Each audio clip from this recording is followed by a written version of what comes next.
اس پہ آپ میری بات پرس کریں گی؟ نہیں، میں آپ سے بات کروں. اچھا کرو بات. بات میری کام ہو جانا. اچھا وہ اپنا جو ہے وہ اپنا مذاکرات ہو رہے ہیں، دنیا پریشان ہے، دنیا اتنی پریشان ہے. 2 ایٹمی یہاں کسی کو احساس نہیں ہے. انٹرنیشنل میڈیا دیکھیں تو پتہ چلتا ہے، اور جو لوگ ایمبیسیز آتے جاتے ہیں انہیں پتہ ہے کہ دنیا پریشان ہے.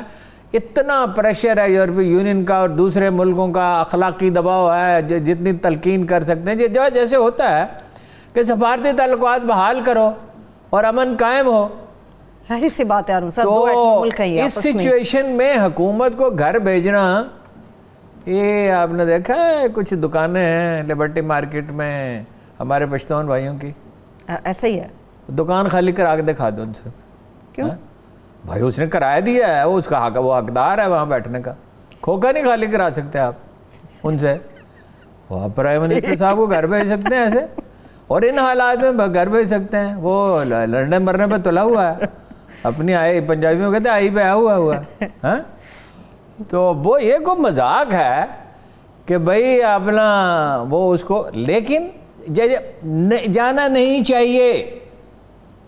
وہ ذہنی طور پہ تیار ہے چھوڑنے کے لیے. ہاں آپ نے بیان کیا تھا. ٹھیک ہے نا، تیار ہے نا. جب آدمی اس حد تک چلا جائے پھر یہی ہوتا ہے. جہانگیر جو ہے اس کے لیے آپشن کلوز کر دیے. پھر بیچ میں لوگ پڑھتے ہیں، کوئی راستہ نکالتے ہیں، کیونکہ ملک کے مفاد میں نہیں ہے یہ لڑائی. اور کوئی قضیہ کون سا ہے؟ جہانگیر ترین نے چینی مہنگی کی ہے، ایک آدمی نے چینی مہنگی کر دی. وہ تو ملک میں تھا ہی نہیں جب چینی. تو پھر یہ انتقام ہو گیا نا، ترین صاحب سے کوئی انتقام ہو گیا ہارون صاحب. جو بھی ناراضگی ہے آپ سمجھے صحیح ہے، فرض کریے عمران خان، ہم فرض کر لیتے ہیں صحیح ہے، میرے خیال میں صحیح نہیں ہے. ٹھیک. وہ بھائی لڑائیوں سے ملک کا نقصان ہو رہا ہے نا. گھاس کچلی جا رہی ہے نا بھینسوں کی لڑائی میں. وہ تو کہہ رہے ہیں ہارون صاحب، عمران خان صاحب کا موقف یہ ہے کہ عوام کی جیب پر 140 ارب کا ڈاکہ ڈالا گیا. جہانگیر ترین نے ڈالا ہے، جہانگیر ترین نے ڈالا. گنا 200 سے 280 ہو گیا. اور کون سی چیز ہے جو میں اکیلے؟ چینی مہنگی ہوئی ہے. آٹا گندم جو آپ نے 1400 روپے من خریدی تھی، تو وہ آٹا کیا بھاؤ بک رہا ہے؟ درست بات. اور اچھا گھی کیا بھاؤ بک رہا ہے؟ جہانگیر ترین نے گھی مہنگا کیا ہے. وہ نوابزادہ نصر اللہ خان سے ایک آدمی کہہ رہا تھا، مجھے تاریخ یاد ہے، 1 جون 79، اس دن 2 بہت اہم واقعات ہوئے تھے. ایک تو اس نے اپنا شاہ محمود نورانی نے کہا تھا کہ ہمیں کہتا ہے اپنا ضیاء الحق کہ پان نہ کھاؤ، پیسے لگتے ہیں، ملک کا زر مبادلہ خرچ ہوتا ہے، اور خود ڈانل کے سگریٹ پیتا. اس دن ضیاء الحق نے سگریٹ چھوڑے تھے. دوسرا یہ کہ وہ تیار ہو گئی تھی پی این اے وزارتیں چھوڑنے کے لیے، باہر نکل آئی تھی اور نیا بجٹ آنے والا تھا. تو ایک لڑکا ساہیوال میں ہم نواب صاحب کے ساتھ تھے، تو ان کا حقہ گم ہو گیا. تو وہ تقریر کے بعد اور ناشتے کے بعد تمباکو کی شدید، جو لوگ تمباکو پیتے ہیں ناشتے کے بعد اور تقریر کے بعد ضبط کرنا ان کے لیے مشکل ہوتا ہے. اب حقہ گم ہو گیا اور سیکٹری کہیں چلا گیا. ایک لڑکے نے ان پہ دنیا بھر کی تنقید کی، آپ نے یہ کیا، آپ نے یہ کیا، آپ نے جناب ماشاء اللہ میں جمہوریت میں ماشاء اللہ کے لیے کوشش کرتے ہیں. انہوں نے کہا وہ بالکل سیریس آدمی تھے، لیکن فکرہ ایسا کہتے تھے کہ سننے والے دنگ رہ جائے، ایسی زبردست سمجھ ہے. انہوں نے کہا برخوردار ایک بات تم بھول ہی گئے. اس نے کوئی 10-12 الزام لگائے. ایک بات تو تم بھول ہی گئے برخوردار، کچھ دیر پہلے جو آندھی آئی تھی وہ بھی میری وجہ سے آئی تھی. ٹھیک ہے نا. اس ملک میں جو آندھیاں چلتی ہیں وہ جہانگیر ترین کی وجہ سے چلتی ہیں. یہ جو اپریل میں بارشیں ہو رہی اس کا ذمہ دار جہانگیر ترین ہے. او بھائی جہانگیر ترین کا جتنا قصور ہے اتنا ہی ہے نا. اس میں یہ کیسے کہا جا سکتا ہے کہ اس کو تباہ کر دیا جائے؟ ہاں یہ بات آپ کی بالکل اپنی جگہ پہ صحیح. اور یہ کس کا کام ہے فیصلہ کرنا کہ جہانگیر ترین کا قصور کیا ہے؟ یہ کس کا کام ہے؟ عدالت کا. صاحب معاملہ جج نہیں ہوتا. 2 آدمیوں کا جھگڑا ہے، ان میں سے کوئی ایک جج ہو سکتا ہے؟ ممکن ہی نہیں ہے، ممکن ہی نہیں ہے. اور کل تک جناب تو یہ ہے کہ وہ دنیا کا بہترین انسان تھا، اب دنیا کا بدترین آدمی ہے. وزراء کی دلیل ہے کہ ایسا معاملہ علیم خان کے ساتھ ہو چکا ہے. ترین صاحب کے ساتھ کوئی انتقامی کارروائی نہیں ہو رہی. قانون کے حساب سے پورا معاملہ، قانون کے حساب سے انہیں چلنا ہوگا. تعویل ایک چیز ہے جس میں یہ ہر قوم، تمام لوگ ہر وقت لگے رہتے ہیں، بر صغیر میں خاص طور پہ ہر چیز کی تعویل ہے کہ علیم خان کے ساتھ ایسا ہوا تو دوسروں کے ساتھ، ایک آدمی کے ساتھ زیادتی ہوئی تھی، دوسرے سبتین کے ساتھ اس سے بڑی زیادتی ہوئی تھی. سبتین اس کے بعد منظر عام پہ نہیں آیا آج تک. اس کے ساتھ اتنا بڑا ظلم ہوا تھا. یہ کیا نظام ہے جو بے گناہ کو اور کمزور کے ساتھ زیادتی کرتا ہے. علیم خان کے ساتھ ہوا تھا تو اب اس کے ساتھ بھی ضرور ہونا چاہیے. صحیح. ٹھیک ٹھیک بالکل. بائی دی وے وہ نیا وزیر اعلیٰ اگر بنا. ہاں ویسے وہی پوچھنے والی تھی کہ پنجاب کا معاملہ اگر گڑبڑ ہو گیا, خان صاحب کے ہاتھ سے گیم نکل گیا, تو بزدار صاحب کی کرسی کے اوپر کون آئے گا؟ امیدوار کون ہوں گے؟ بزدار صاحب کو تو اگر آپ بالآخر مصالحت ہوتی ہے, جو میرا خیال ہوگی, حکومت نہیں جائے گی. میرا خیال ہے حکومت نہیں جا رہی.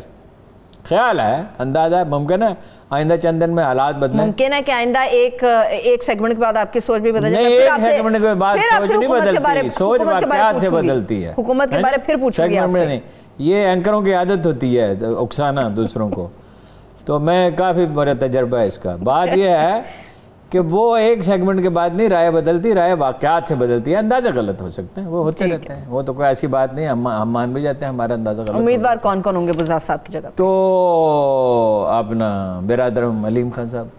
اچھا, شاہ محمود قریشی. قریشی صاحب کہا کریں, میری نظر میں بہت ساری اور چیزیں آ جاتی ہیں. ہارون صاحب مجھے بتائیں زیادہ ہاٹ کینڈیڈیٹ کون ہوگا ان دونوں میں سے؟ علیم خان صاحب پہ مقدمات ہیں نا, اس پہ کوئی کیس نہیں. قریشی صاحب آپ سمجھتے ہوں گے. جب مقدمے سے یاد ہے ہارون صاحب, رانا ثناء اللہ ان کے خلاف بھی آپ کے پسندیدہ فواد چودھری صاحب کہہ رہے مقدمہ درج کراؤں گا میں دہشت گردی کا. اور میرے پسندیدہ نہیں ہے فواد چودھری صاحب, میرے قطعاً پسندیدہ نہیں ہیں. انہوں نے کام کر دکھایا. اب جھوٹ تو نہیں نہ بولا جاتا. 14 ارب سے 142 ارب پہ جو آدمی بجٹ لے گیا ہو, $3 بلین کی جو چیزیں ہم امپورٹ کر رہے ہیں, اس کو اس نے رستہ ہموار کر دیا کہ وہ ہموار نہیں ہوں گی, اپنا وہ تیار ملک میں ہو سکیں گی. کچھ ہو رہی ہیں. ہم امپورٹر تھے سینیٹائزر کے, ماسک کے اور وینٹیلیٹرز کے, ہم امپورٹر تھے نا. اب ہم اس کے ایکسپورٹر ہیں بعض چیزوں کے. الحمدللہ بیلجیم اور فرانس کو دے رہے ہیں, ترقی یافتہ ملکوں کو دے رہے ہیں. وہ آگے بات آتی ہے تو میں بتاتا ہوں. چلیے پھر یہ تو بتائیے نا, اب ایک آدمی نے کام کیا تو کیا کریں, مجبوری ہے. میں تو دل پہ پتھر رکھ کے اس کی تعریف کر رہا ہوں. میں چودھری صاحب کی فواد چودھری صاحب کے خود حامی ہوں اس معاملے میں. چودھری صاحب نہیں, آپ کو تو حامی ہونی چاہیے. وہ تو اپنا ایسا گول مٹول سیاستدان اور کون سا ہے. ٹھیک ہے, اب آتے ہیں دھمکی جو انہوں نے دی. وہ اپنا جو ہے دھمکی انہوں نے دی ہے, اس کا مقصد بتائیں. کہ چیف سیکرٹری تمہارے بچے تو یہیں رہیں گے نا, عمران خان کے بچے تو وہاں ہوں گے. یہ نون لیگ کی سوچی سمجھی, ویل کنسیڈرڈ, بہت غور و خوض کے بعد بنائی ہوئی اسٹریٹجی ہے کہ پنجاب کی افسرشاہی میں پہلے ان کا رسوخ بہت ہے. انہوں نے طویل عرصہ حکومت کی, 10 سال تو ابھی کی نا. 2008 سے 2018 تک تو شہباز شریف وزیر اعلیٰ رہے, لوگوں کو oblige کیا ہے, کمپنیاں بنائی ہیں, لوگوں کو نوازا ہے, انہیں لوٹنے کے مواقع دیے ہیں. تو ان کی اسٹریٹجی افسرشاہی کو مسلسل یہ بتایا جائے کہ ہم کسی وقت بھی واپس آ سکتے ہیں. وہ افواہیں بھی پھیلاتے رہتے, بات چیت چل رہی ہے, ابھی سول افسران بیچ میں خاموش ہو جاتے ہیں. یہ سیاستدان بڑے پیچیدہ ہوتے ہیں, بہت باریک ہیں آواز کی چالیں, لرز جاتا ہے آواز اذان سے. وہ ان کی چالوں پر نا یہ بیوروکریسی کو یہ تاثر دیتے ہیں کہ ہم آ رہے ہیں. اب اگر کوئی آدمی ان کے ساتھ تعاون نہ کرے, یہ کہتے ہیں واٹس ایپ پہ پہلے ہمیں اطلاع دو, پنجاب کے مالک ہم ہیں, ہم نے فتح کیا ہے پنجاب. اس میں تو کوئی شبہ نہیں. ہارون صاحب سول افسران آج بھی نون لیگ کے ساتھ ہے, شریف فیملی کے ساتھ ہیں. اب وہ چیف سیکرٹری صاحب کو دھمکی دے رہے ہیں جی, بزدار کو نہیں دیں گے دھمکی.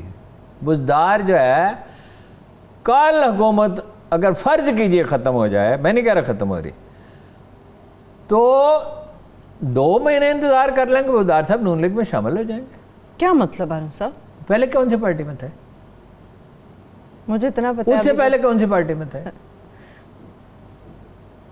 بھائی؟ وہ تو بزدار کو نہیں ہٹانا چاہتے یہ. ٹھیک ہے, اول تو دیکھیں مشکل اس لیے ہے کہ جہانگیر ترین صاحب فرض کیجئے بڑا بھائی مداخلت نہیں کرتا, جو وہ کرنی پڑے گی ملک کے استحکام کے لیے, میں اس کے حق میں ہوں مداخلت کرے, یعنی اس معاملے میں بیجا مداخلت نہ کرے, سیاست کو گرو کرنے دیا جائے, وہ اپنے پاؤں پہ کھڑی ہوں. سیاسی جماعتیں اس کے 2 پہلو ہیں, ایک اسٹیبلشمنٹ میں مداخلت نہ کرے اور کم کرتی چلی جائے, اور دوسرا یہ ہے کہ سیاسی جماعتوں کی تشکیل جمہوری ہونی چاہیے, یعنی ان پہ عوام کا اعتماد ہو, ان کی اخلاقی ساکھ بہت اچھی ہو, وہ کاروبار نہ کریں, لوٹ مار نہ کریں, کرپشن نہ کریں. ہاں جی, اس کے لیے جو صحیح لفظ ہے وہ ٹیلی ویژن پہ کہا نہیں جا سکتا. پتہ نہیں کون سی دنیا کے آپ خواب دکھا رہے ہیں, کون سی چیزیں آپ بتا رہے ہیں. نہیں بھائی, دنیا میں سیاسی جماعتیں کیوں غالب ہیں؟ فوج کیوں مداخلت؟ اخلاقی ساکھ کی وجہ سے. اور جہاں سیاستدان جو ہے گڑبڑ کرتا ہے تو میڈیا اس کی چمڑی ادھیڑ کے رکھ دیتا ہے, عدالتیں اسے کام کرنے نہیں دیتے. روتا رہا نا 5 سال ڈونلڈ ٹرمپ, روتا رہا نا. میڈیا یہ میرے ساتھ زیادتی کر رہا ہے, سرکاری محکمے اس کی نہیں مانتے تھے. روس کے ساتھ تعلقات کے معاملے میں وہ کہتا تھا یہ ایف بی آئی فریق بن گئی ہے, فلاں فریق بن گیا ہے, سی آئی سے شکایت, پینٹاگون سے شکایت. اگر سیاسی جماعتوں کی ساکھ کیسے اچھی ہوگی؟ نچلی سطح تک منتخب لوگ ہوں گے سیاسی جماعتوں میں, کسی کی جیب میں نہیں پڑے ہوں گے. کوئی محترمہ مریم نواز یہ نہیں کہہ سکیں گی کہ میں حکمران خاندان سے ہوں. یہ مغلیہ خاندان جو ہے نا, زرداری صاحب کا, شہباز شریف کا, نواز شریف کا, عمران خان کا. عمران خان کے بچے تو نہیں ہیں مگر دوست تو ان کے مغلیہ خاندان کے شہزادے ہی ہیں نا, جو چاہے کرے. صحیح. انڈے تھے یا بچے تھے. تو بات یہ ہے کہ ان کی ساکھ ہوگی بات کہ کہاں سے کہاں پہنچ گئی, اصل موضوع کیا تھا. وہ جناب گزارش یہ ہے کہ جو رانا ثناء اللہ صاحب نے کہا ہے نظر بظاہر, وہ ویسے خود بھی قانون دان ہے, وہ ٹیررزم کے زمرے میں آتا ہے. وہ دھمکی دے رہے ہیں چیف سیکرٹری کو, تیرے بچے تو یہیں رہیں گے, کمشنر لاہور کو, اور کہہ رہے ہیں کہ ملک میں امن نہیں ہوگا, اس کے بعد قرار نہیں ہوگا, مطلب ملک کو فساد سے بھر دیں گے. پہلے ہی ملک میں حکومت کی ریٹ کمزور ہے, اب یہ اس طرح کی باتیں کرتے ہیں. اور نون لیگ تو ویسے ہی نہیں مان رہی حکومت کی, ریاست کی ریٹ تو نون لیگ ویسے ہی نہیں ہے. کوئی بھی نہیں مانتا. بزنس مین مانتا ہے, جاگیردار مانتا ہے, کون؟ مولوی مانتے ہیں. مولوی جب موقع ملتا ہے فساد کرتے ہیں. تو یہ نظر بظاہر تو کیس بنتا ہے. اب یہ فواد صاحب کی ذاتی رائے ہے یا حکومت کی رائے ہے؟ میں ایک بات آپ کو بتا دوں, کیا؟ بلڈوزر تیار کھڑے. کل تک تو مجھے معلوم نہیں تھا, میں نے یہ کہا تھا کہ کیا حکومت کیا کر رہی؟ کچھ بھی نہیں کر رہی, البتہ قانونی کارروائی کر رہی ہے. اگر ان کی ہوگی تو یہ میرا خیال عدالت میں جائے گا معاملہ. جیسے مریم کا انہوں نے کہا دیا 10 دن پہلے ہم سے پوچھیں, کیونکہ پاکستانی عدالتیں انصاف کرنے میں اپنا آسانی نہیں رکھتی. اتنی آسانی سے انصاف ملتا ہے, اتنی آسانی سے انصاف امریکہ میں نہیں مل سکتا, فرانس میں نہیں مل سکتا, جاپان میں نہیں, دنیا کے کسی ملک میں. 10 دن پہلے بتائیں. اسی طرح عدالت میں جائے گا. زمین ان کی نہیں ہے, زمین محکمہ اوقاف کی ہے یا جبرن خریدی گئی. جبرن خریداری کون سی خریداری ہے؟ کوئی خریداری نہیں. پانی بند کر دیا تھا نہر پکی کرنے کے لیے, 6 ارب روپے لگائے تھے سڑک پہ. 6 ارب تو ایک ہے. ہیلی پیڈ, 4 دیواری, ٹیلی فون ایکسچینج, یہ پیسہ کس کا لگا ہوا ہے؟ اس حکومت کو کیا پتا حکومت ہوتی کیا ہے ان لوگوں کو. یہ تو موٹر وے پہ گرفتار ہو سکتے ہیں. 300 کلومیٹر سے زیادہ کی موٹر وے کسی طرح نہیں بن سکتی تھی جو انہوں نے تقریباً 400 کلومیٹر کی بنائی. تو یہ تو چونکہ ہے ہی نہیں کوئی پوچھنے والا, کوئی کارروائی کرنے والا, کسی کو طریقہ ہی نہیں بتا. یہ نیب ہے, ان کو کام کرنا آتا ہے. کوئی روز ایک پریس ریلیز جاری کر دیتے ہیں 700 ارب ریکور کیے, پچھلے 12 سال کے بھی ڈال دیتے ہیں. جو ان سے پہلے جو 12-15 سال کے تھے وہ بھی ڈال دیتے ہیں. ہم نے ریکوری کیا ریکوری کی؟ 800 ارب روپے کی ایک آدمی نے 8 ارب کی کرپشن کی, اسے 4 ارب روپے لے لیے. یہ کون سا نظام؟ کوئی نظام انصاف ہے ہی نہیں. سوراخ ہیں اس کے اندر, اس نظام میں. پہلی بات تو پولیس ہی نہیں کرتی. جج بہت اچھے بھی ہیں, تو جج کے پاس چالان کون پیش کرتا ہے؟ زمین ان کی نہیں ہے. بلڈوزر تیار کھڑے ہیں, بلڈوزر تیار ہے. عمران خان خود ایک بلڈوزر ہے. میں اس کے ساتھ ہی بریک پر جا رہی ہوں. بڑی ہیوی بات کر دیا آپ نے ہارون صاحب. ایک بریک لے لیتے ہیں, جب بریک سے واپس آئیں گے تو ہم پی ڈی ایم کے جو اختلافات ہیں نون لیگ اور پاکستان پیپلز پارٹی کے مابین, ان کا کیا راستہ نکلے گا, نواز شریف صاحب کے زبان میں یہ نرمی کس وجہ سے. ایک چھوٹی سی بریک اور افغانستان کے مستقبل کے بارے میں بات کریں گے. Stay with us.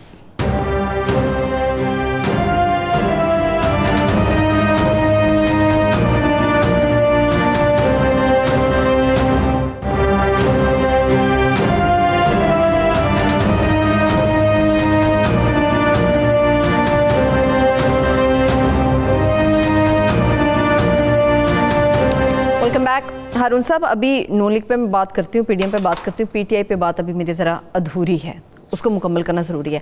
راجہ ریاض صاحب, ترین صاحب پہ بات بھی ضروری ہے. راجہ ریاض صاحب نے آخری دفعہ انہوں نے دھمکی کے انداز میں کہا ہے ہماری بات سن لیں, انصاف مانگ رہے, ایسا نہ ہو کہ ہم کوئی اور قدم اٹھا لیں. اس کا مطلب تو بالکل واضح ہے اس کی تشریح. راجہ ریاض اس کا اصل ترجمان ہے.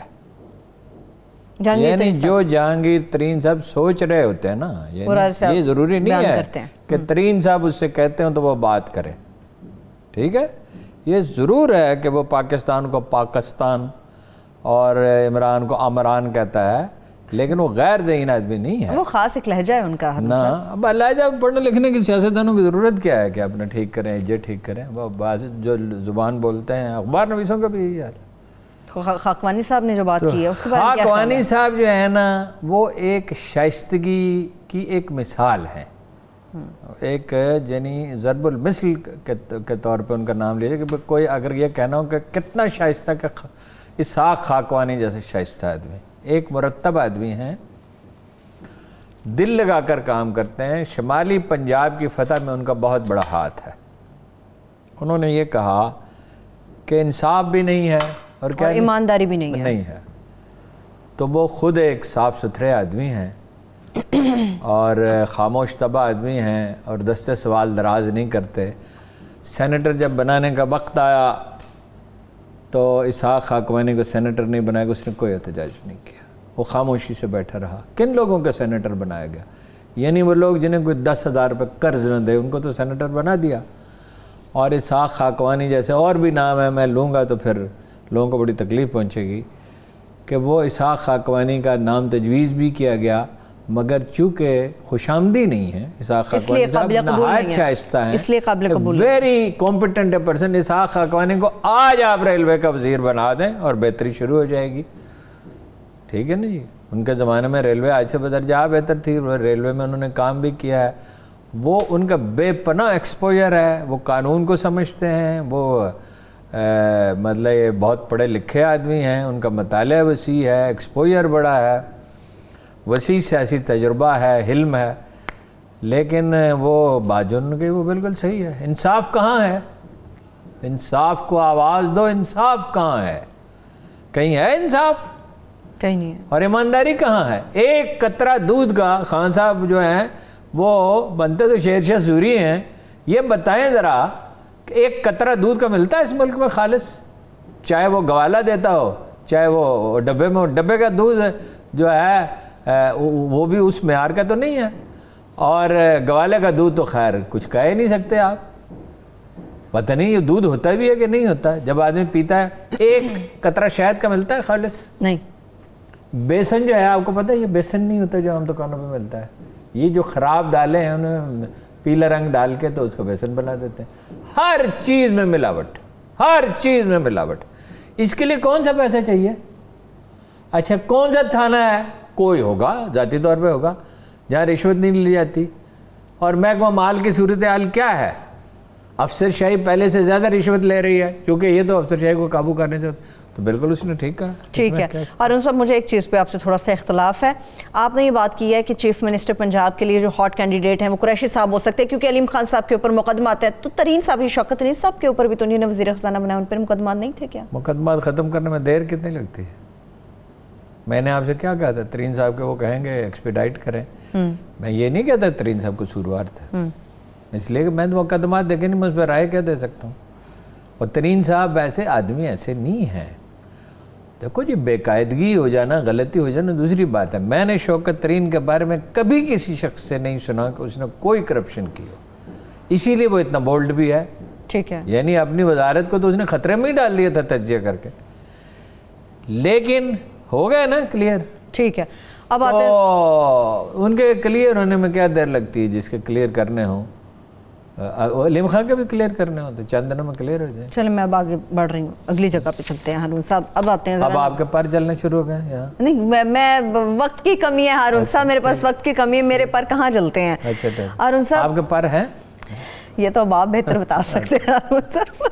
ٹھیک ہے ہارون صاحب, یہ بتائیے نواز شریف صاحب جو پر لگا کے اڑ کے چلے گئے ہیں, اب ان کے بھی پر جل رہے ہیں, وہ اتنے نرم کیوں ہو گئے ہیں؟ اب آپ بتائیں مجھے. کیا سوال کیا آپ نے. This is the best question you found. Thank you. بات یہ ہے کہ ایک مرحوم ایڈیٹر تھے, بڑے دلاور, بڑے جری, ان کی جناب